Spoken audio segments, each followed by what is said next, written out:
So the first thing I want to talk about is the 2-into-1 is what I'm referring to it, because I really want to walk before we run. For years, the Printrbot has been chiefly a single extruder machine. And I have examples out there. I'll even show you one today. But I did 2 and 3 extruder machines, and I just put 3 extruders on it, the whole shooting match, all direct drive, really heavy. And the benefit of that, and I've got a couple of prints. So this one's funny. One of the reasons I was interested in multicolor was because this kid that did this, a friend of mine, he bought white filament and he sat there for hours with a magic marker and colored the filament with the Sharpie. And it came out looking pretty cool. And so, well, that's one way to do it, but it takes a long time. Anyway, so then we did dual color. And if you, I don't know if you can zoom in on this model at all, Dave, but while it's pretty cool, you can see that it's 2 individual extruders because the colors actually have kind of their own idiosyncrasies. And if you look at it this way, you may not be able to see this, but it's not quite calibrated. When you change colors, you have to put in the firmware when you do a traditional 2 extruder dual color machine.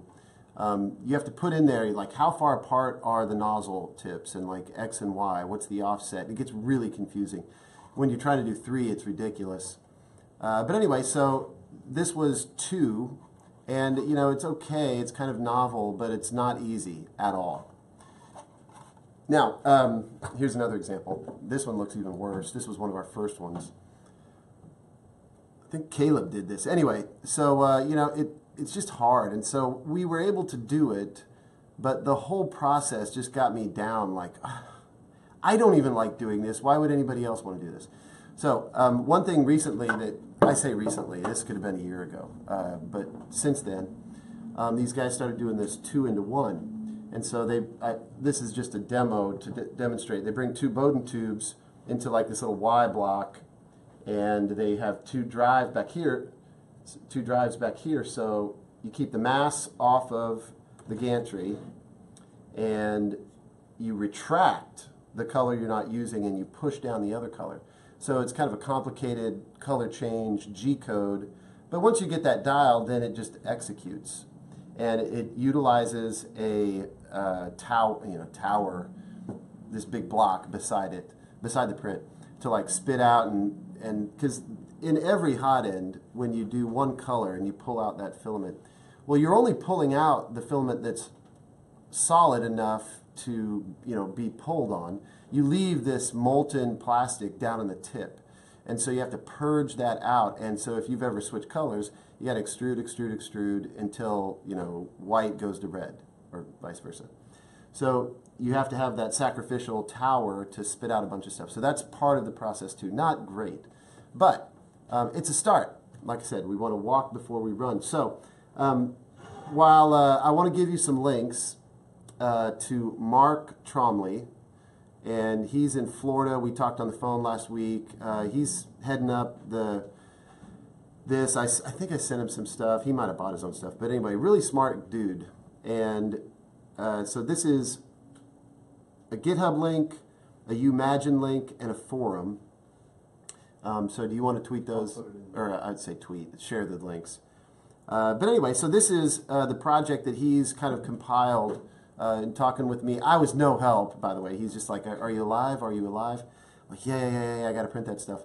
So had some crazy stuff come up recently this week. I thought I was going to get to it this week. So this is as far as I've gotten. My junior engineer, Mark, you'll hear me say Mark, but Mark and I do design stuff, and we were noodling on this today. It was Brian's old first model of the direct drive extruder. Originally, we wanted to do something that was 3D printable and had 2 direct drives. We took that model, or 2 pinions to drive the filament, and it turned into the gear head. But these early models, this was useful.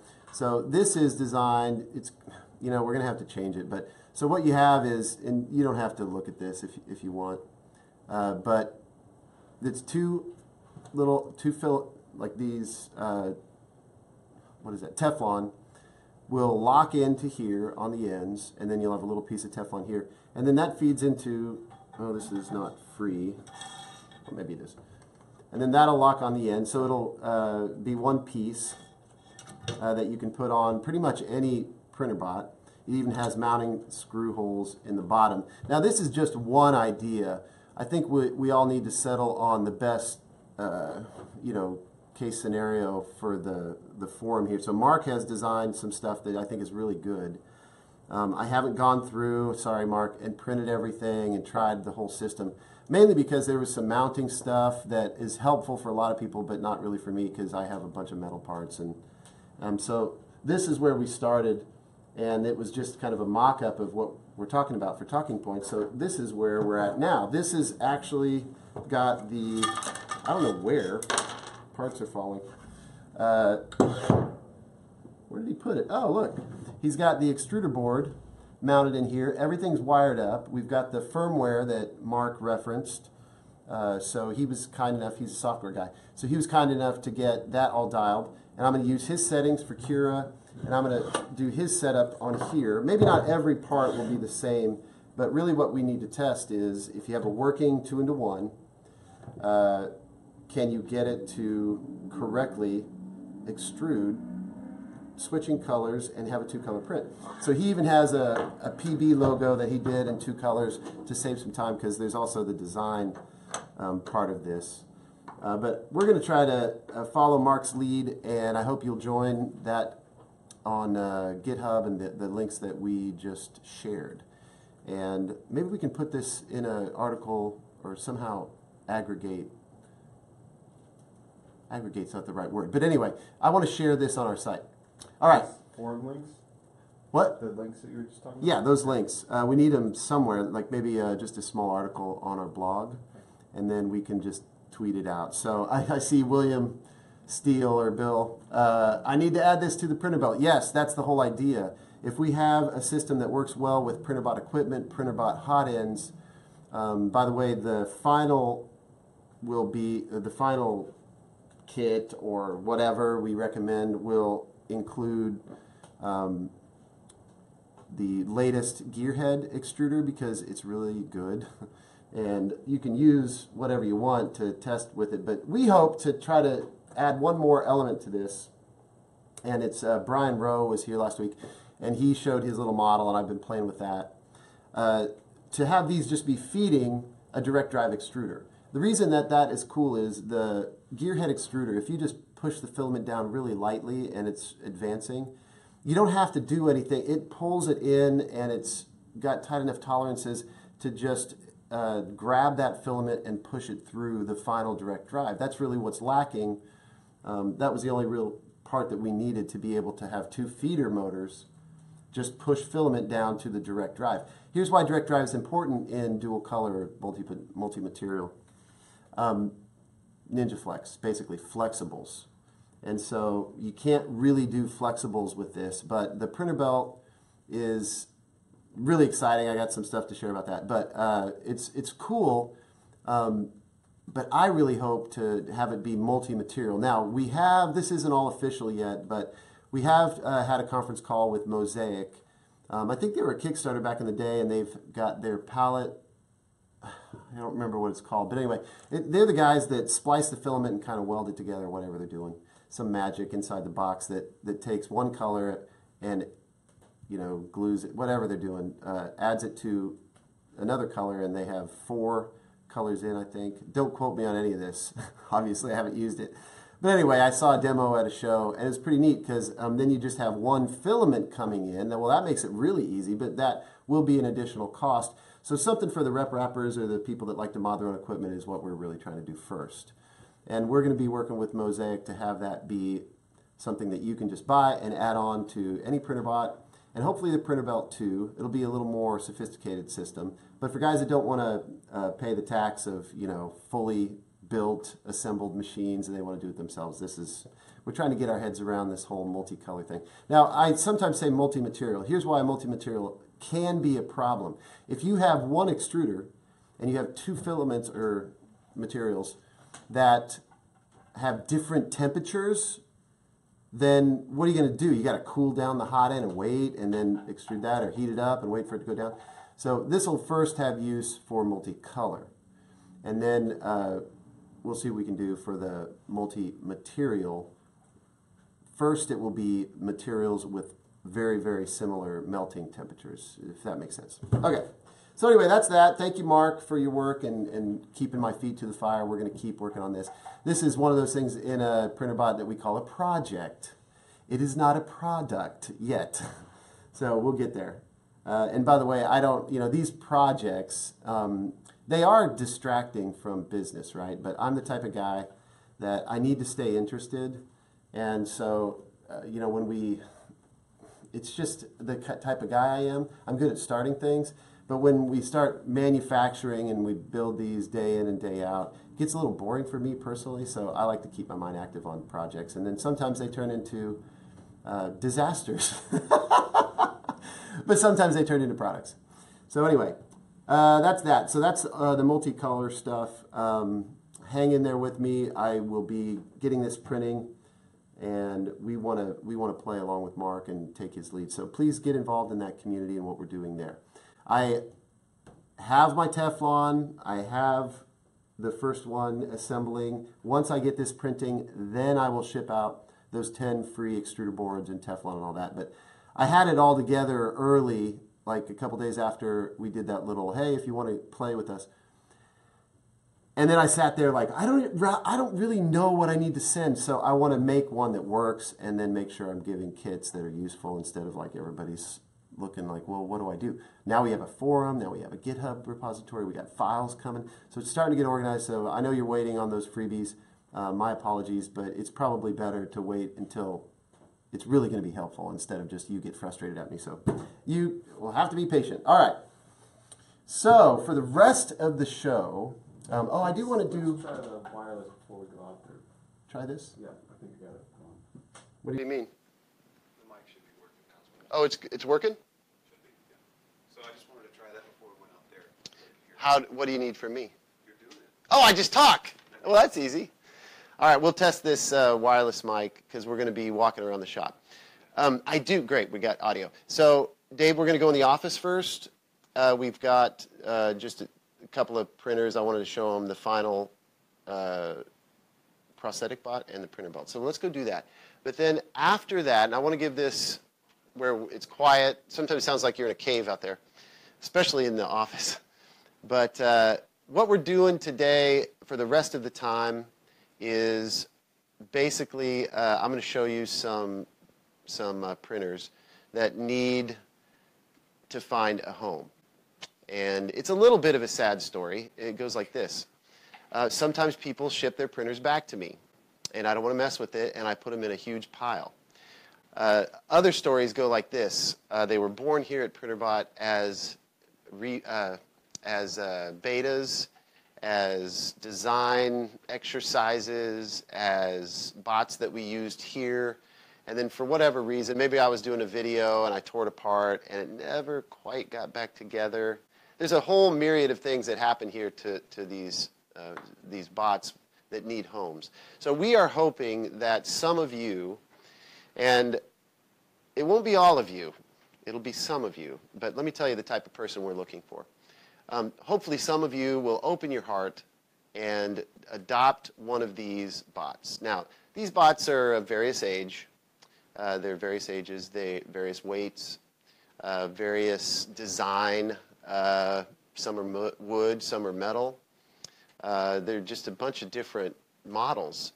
And they have different parts on them, and they're a mess. So the first thing I think of when I get a refurb is this something that we can support by refurbing and selling? And many times the answer is no, because it's too old and it's not current product. So there's a lot of reasons they make it to my shelf. They're not junk. Some of them probably print right out of the box. I don't know. But I run a business. And one thing I do enjoy doing, though, is helping the community donate to schools. So that's what I want to do. I want to put these bots up for adoption, and I want I think we're just going to limit one per person, right, Dave? I don't even know how we do that. Is it honor system? It's pretty much honor system. So we're asking you to get one of these, adopt one Printrbot, and you're going to get it, and it may or may not work, to be honest. But here's the thing. Instead of me taking time from my employees, we got printers to build and stuff to do that keeps our business alive. But if you want a project and you'd like to go through a bot that I had sitting around, it probably still has Printrbot dust on it, and you want to say, okay, that motor's bad, I need a new motor. Here's the idea. This may be a horrible idea, Dave. We're going to find out. But here's the idea. So number one is I can't spend money to support these bots. That's why we're putting them up for adoption. Once you sign the papers, check out in the cart, it's yours. It's yours. And I'm taking you at your word that you are going to get it working and donate it to a local school. All right? That's the idea here. Now, it can be a club. It could be a donation to a worthy young person.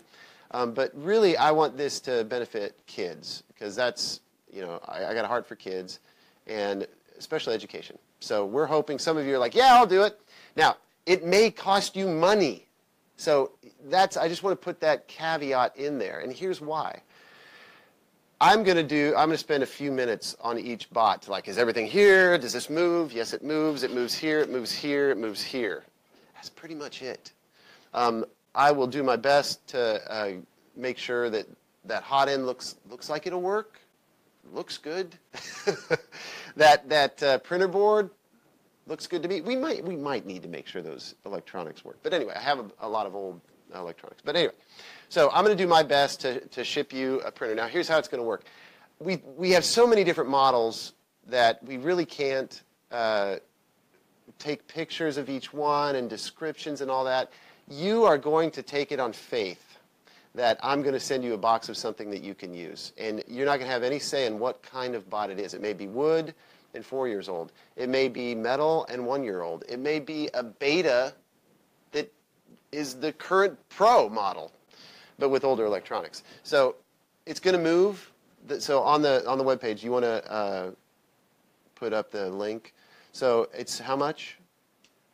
$40. $40. And so it's $40 for a printer that may or may not work. That you will get working, do a lot of test prints, and donate it to a local school. Or you heard me. So anyway, that's the deal. Why is it $40? Well, because some of these cost $40 to ship. By the way, this is USA only. Some of them will cost $40 to ship. Some of them will cost $30 or $20. I don't know, but I don't want to do the math. I just want to say this is the value. You get stuff. And some kids are going to have smiles later, okay? So we're going to show you all of those and just talk about, we're going to reminisce a little bit, but can we go out to the office? Oh, let's do questions. Lots of interest in the comments. Well, cool. I figured this was a good match. I've talked about adopting printers before, and there's all these, I just hadn't given enough thought, like how can this work? Here's how it can work. We have a community here in 3D printing of guys that want projects, and girls that want projects.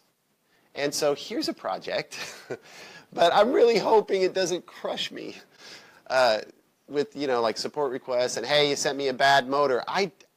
That's the gig, is you're going to have to buy stuff, and you can buy it from wherever you want. If you don't like the hot end, you can put something else on. I don't care.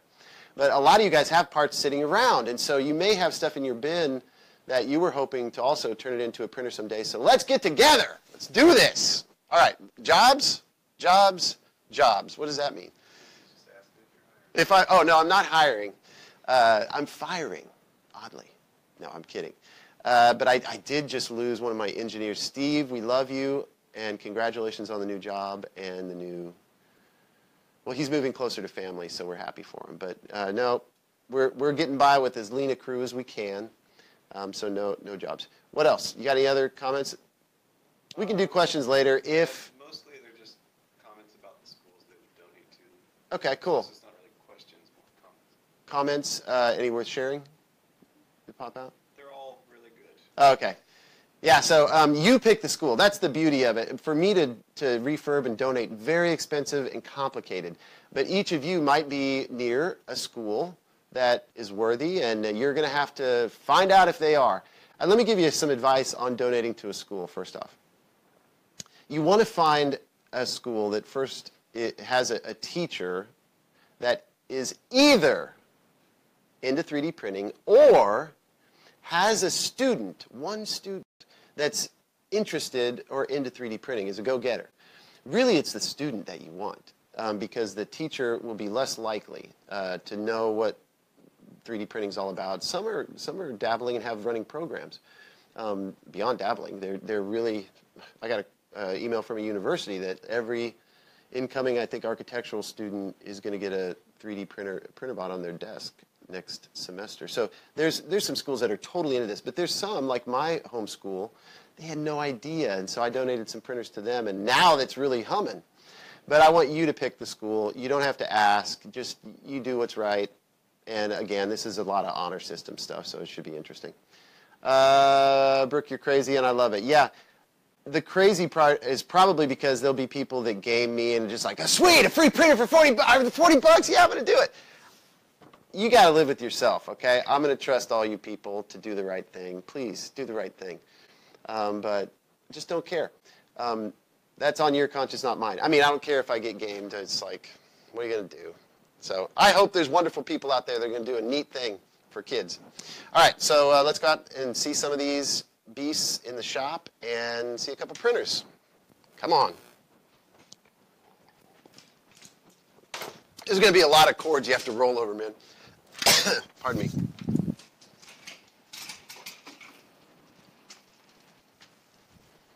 All right. While we're talking about, let's just hit this first. Let's do this first. So,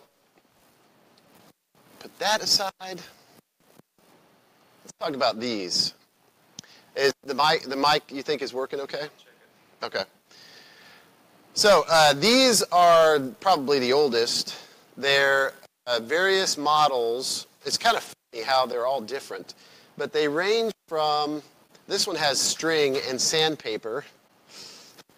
And then we did models with belts. These are the old V1 extruders. This one's mounted sideways. This one even has wood here on the frame for the extruder. That's really old. So the rest of them are pretty close. But there's lots of files online to take these. I really recommend you upgrade whatever you get. If there's an opportunity to upgrade and make it more, just easier to use, that's what you should do. So get to printing, get your printers out. Look at the files that are online that were posted to help these be more reliable bots. You really don't want to give a school a problem. You know what I mean? We good? Okay, so just don't give them junk. You know what I mean? I'm giving you junk, but don't do that to the school. I'm kidding, sort of. All right, more cords, but let's move down the line. Oh, this one's out of order. That one was one of the first ones we built. I don't think I want to give that one away, but it was representative of some of these might be betas. And what I mean beta is we design something that we think is going to be great, and when we make it, we find out, oh, that hole has to move. You know, there's something that's in the way there, 1 millimeter this, 1 millimeter that. So there's very, very, very small changes that we make in the final models, and we're left with all these betas that have like 1, 2, 10 little itty-bitty things that we need to fix. So we can't ship those bots because the instructions wouldn't match. So we've got a lot of those that I will put them together and get everything moving, and then it's up to you. All right. So some of these are simples. We've got quite a few. That's the first plus. Again, representative of a bunch that we made here that were in aluminum and steel. Some of these had a different height on the bottom. Very small thing. Didn't really affect. I mean, this guy runs really good. This doesn't have a paint job, though. I don't want to give that one away. Of the plus models that are in beta, or that were tested here but not sold. Can I keep wandering? There's one of. Can I move this myself? I don't know where we're going to end up, Dave. Can you see us here? Okay. So if you get a Pro in your box, by the way, I'm just going to start boxing these up. You might get an old one, you might get a new one. But these Pros, these were models that we had made by our manufacturer locally, so the quality is really high. It wasn't built in-house here. But we changed like little bitty things. Like I remember one thing was the front cover just had a little interference on this piece of metal right here. So we had to change that before we went into production. But again, very small thing. Now all of these Pros, I'm not going to give you a Pro with a screen and the G2 board and all that. These are going to be all old school printer boards because they're the easiest to mod and lots of knowledge base out there. So if you get one of these, don't get too excited. It'll work. It'll move really good. It has high-end equipment. But the printer board will be inside. That one's keep coming. I don't know how many plays. These are the only ones I could find roaming around the shop. Some of these are probably candidates. A couple of these might actually be, we were just testing things like this new. Some of these are out. We were testing sizing of this flex plate. So we're finishing up the flex plate for all of the models.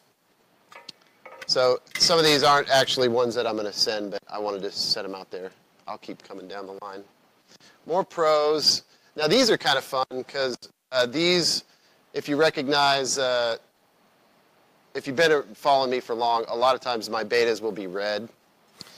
So these are dear to me. They were the very first ones we had fabricated. So if you get a red one, it's a very early model, but it's very, very similar. Now this one, debating on whether or not I want to give anybody this one. This was a Go small. Whoops, sorry, too close.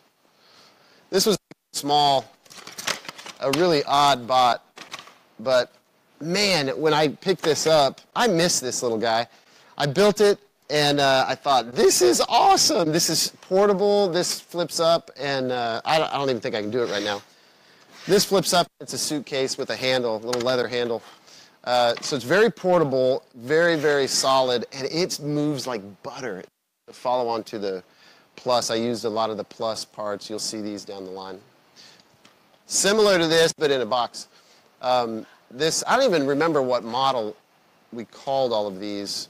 It was a Printrbot Plus, but is version whatever. Gosh, when I look back on this, it's a little embarrassing. I just was change. But again, this is a dual model. You don't want to give a dual model to a school. I'll probably rip one of these off, or you should. Anyway, but man, the motion, they've just been sitting on the shelf, and it is buttery, man. Love it. Another big one. I think this was one of the more beautiful designs I did. I just like the way it looks. But again, really buttery. This one was a design by, I believe, a student. And he was using a kit that I had available for a while. So these are some printed parts. But the motion is so good, all it needs is a printer board, you'll be printing. That was another weird design I did. Debate on that one. And then I'll just turn around here a little bit.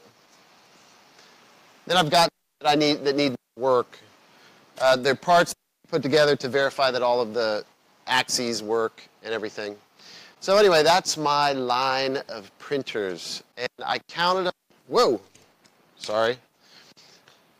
I counted them, and there's about 30 of these, maybe 40. So we better limit this to 30, Dave. Anyway, so come on here in the office. Star Trek door. The office is going to be horrible here. Let me turn off the air conditioner. All right. So, I don't know if you can get a shot of this printing, but it's okay if you can't. But I just wanted to show this one. I'm getting ready. This is the prosthetic bot, and we've done some minor changes. It's not quite there. The next ones I build will be, but this was an early model we modified, and we're going to be sending it out. But one cool addition is Octoprint is going to run this thing. That just folds down if you want. And so we got Octoprint running a G2 board. So it's, can you see it in there? It's just a spiral vase. Since Jeff prints a lot of prosthetics, he does spiral prints a lot, PETG and some other things, but that's the one we're going to be shipping out very soon. It really turned out nice. A few modifications we need to make before the next 2 or 5. But anyway, I thought that was cool because we're really looking forward to including Octoprint in the printer belt. So you can come around here. Gosh, there's a mess of cables here, sorry. So we're printing another of these swords. So here's the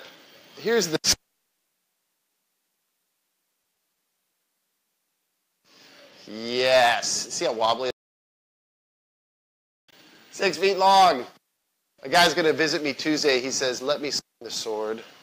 I said, if you're gentle. Hollow, and in complete honesty, I just want to be honest about all my prints. I don't know if you can zoom in on this or not, but the belt is about 30 inches long on this particular model, and it was not taped underneath with Kapton, so it was kind of catching at the edge corner. Well, I've changed the design, so that's not going to happen anymore, but we tore the Kapton off the belt, we retaped it, put tape on the bottom, and so I don't think I will get this layer error again. Every 30 inches, there's this layer problem, and I think it got stopped. But anyway. Still a funny print. So we're printing another one here to see how it goes. So well, I don't know where it started, but whenever it rolls around to the seam on the belt, we'll see if it goes through smoothly. So that looks really good. So that's a spiral print, and if you see this, the surface isn't flat. Well, first that's where it bridges across, but when it cools, when you have a spiral print, very thin walls, 0.3 millimeter, maybe a little bit more than that, you get this cooling, and it kind of does this. I remember on the Go Large, I printed a big box, 2 foot wide, 1 foot tall, 1 foot deep. It printed for like 6 days.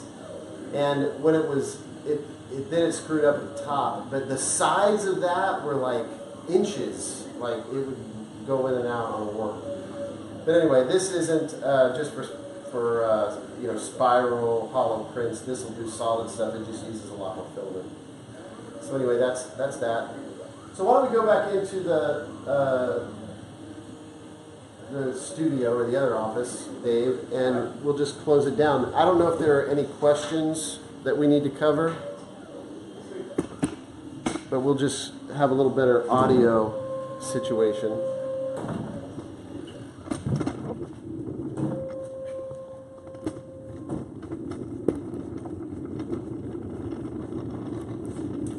That's how the sausage is made, folks.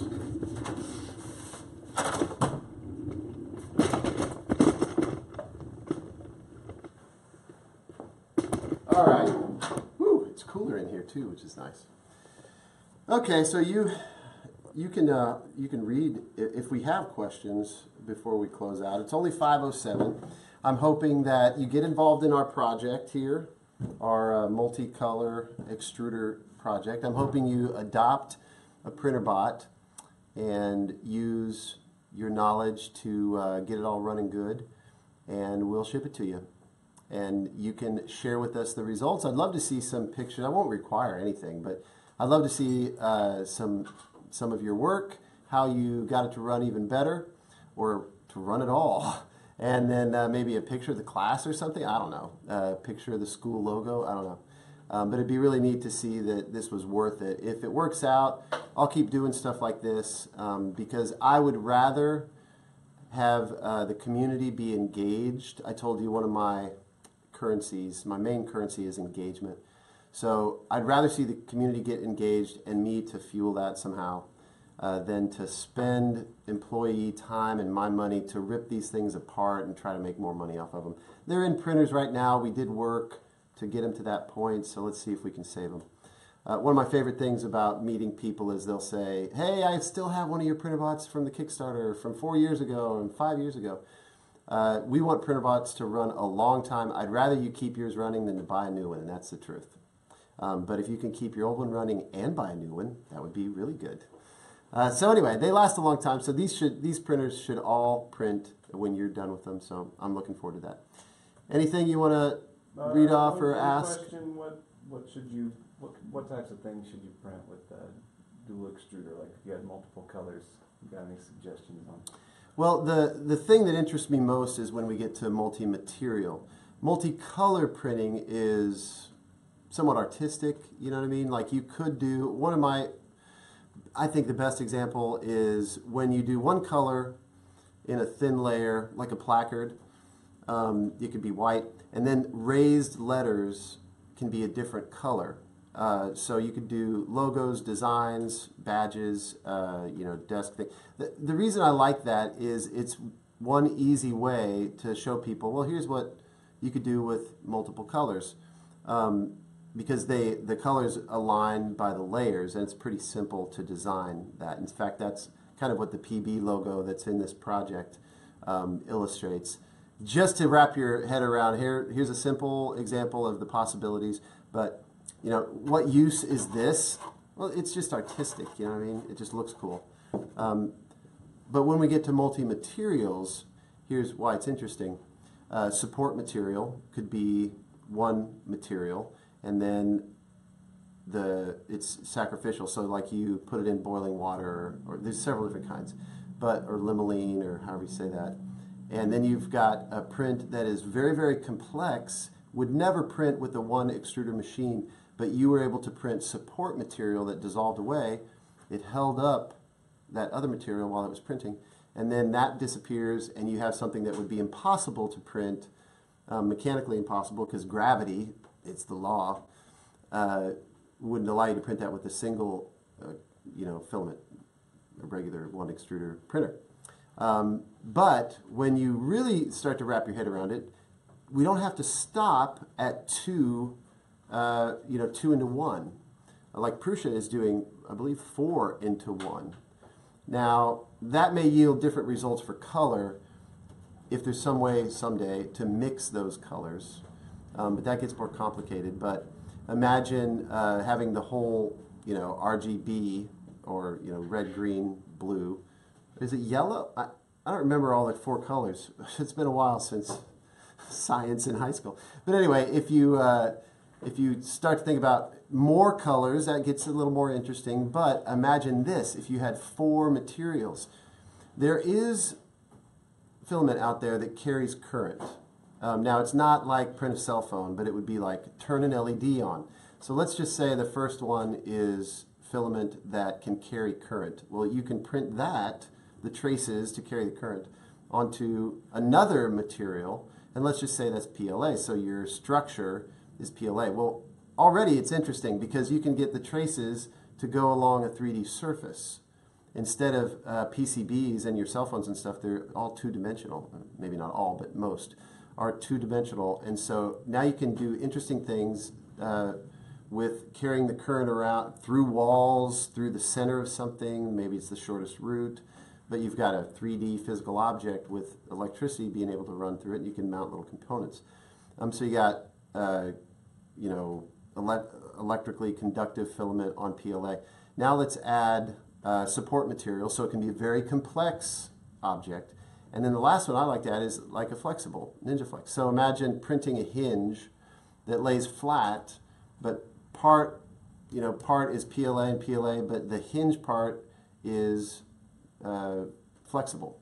So now you've got a functional hinge that can bend. It's flat, but it bends and it has usefulness. So like a robot hand, you could have the bone is PLA, the cartilage or knuckles are Ninja Flex or something like that, and then I don't even know if you could carry current over a surface that is, I guess you could, it'd be hard, that bends, and so you could carry electrical current down, a finger joint.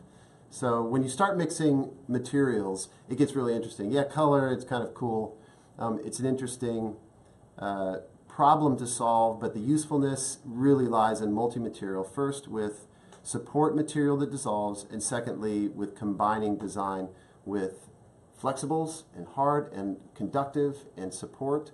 Then it gets really interesting. So that's the answer. Anything else we want to cover before we sign off? Well, I hope you adopt a Printrbot, so look into that. And I hope you'll be here next week. Thanks for hanging out with me on a Thursday at 4:30. Come back next week. We'll keep you posted on all the Printrbot stuff, the project stuff, and the Adopt-a-Bot stuff. So have a good week, guys.